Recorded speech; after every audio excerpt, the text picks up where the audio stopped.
భయపడేవాడిని అయితే ఇక్కడికి వస్తానా? పేరు ఎత్తానా?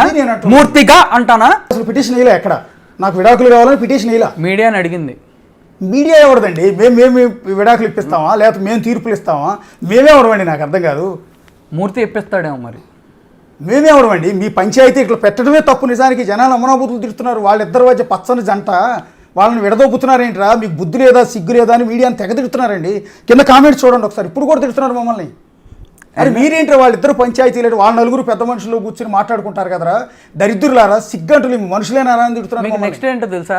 ఈ రోజు నుంచి మూర్తి డిబేట్లు పెట్టి నా మీద లేనిపోయిన చేసి నా కెరియర్ని నాశనం చేస్తాడు.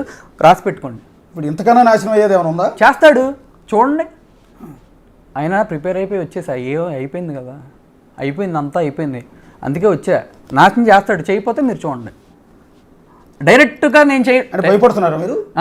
భయపడుతున్నారా? భయపడేవాడిని అయితే ఇక్కడికి వస్తానా? పేరు ఎత్తానా? మూర్తిగా అంటానా? అది నేను అంటున్నది.